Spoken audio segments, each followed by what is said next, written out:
সংস্কার একটি চলমান প্রক্রিয়া মন্তব্য করে জরুরি সংস্কার শেষে দ্রুত নির্বাচন আয়োজনের দাবি জানিয়েছেন বিএনপির স্থায়ী কমিটির সদস্য নজরুল ইসলাম খান। এদিকে বিএনপি ফ্যাসিস্টদের সাথে নির্বাচনে অংশ নেবে না বলে সাফ জানালেন ডক্টর মঈন খান। আর স্থায়ী কমিটির আরেক সদস্য আমির খসরু মাহমুদ চৌধুরী বলেন, জনগণের প্রতি দায়বদ্ধতা ছিল না বলেই আওয়ামী লীগ ফ্যাসিস্ট হতে পেরেছে।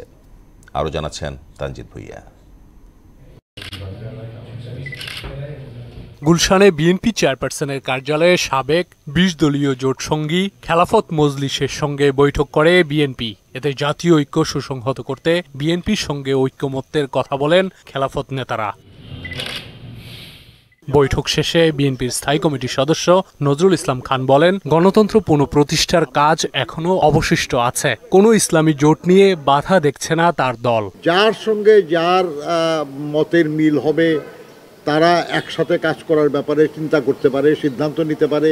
এদের নিয়ে কারো কোনো দুশ্চিন্তা থাকার তো কোনো কারণ নাই।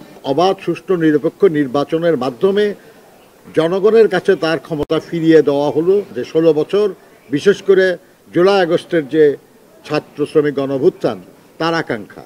এদিকে রাজধানীর চন্দ্রিমা উদ্যানে বিএনপির প্রতিষ্ঠাতা ও সাবেক রাষ্ট্রপতি জিয়াউর রহমানের সমাধিতে শ্রদ্ধা নিবেদন শেষে দলের স্থায়ী কমিটির সদস্য ডক্টর মঈন খান বলেন, দেশে গণতন্ত্র প্রতিষ্ঠায় সরকারকে সহযোগিতা করছে বিএনপি। বাংলাদেশে আওয়ামী লীগ সরকার বিগত ১৫ বছর যাবৎ বাংলাদেশের মানুষের সঙ্গে তারা বেইমানি করেছে। তারা নিজেদের স্বাধীনতার শক্তি বলে দাবি করে, তারা কখনো স্বাধীনতার পক্ষে শক্তি ছিল না। অন্যদিকে জাতীয় প্রেস ক্লাবে এক আলোচনায় দলের স্থায়ী কমিটির সদস্য আমির খসরু মাহমুদ চৌধুরী বলেন, জনগণের প্রতি দায়বদ্ধ ছিল না বলেই আওয়ামী লীগ ফ্যাসিস্ট হতে পেরেছে। দেশের আজকে যে গর্তের মধ্যে পড়েছে, এই স্বৈরাচার দানব সৃষ্টি হয়েছে কেন?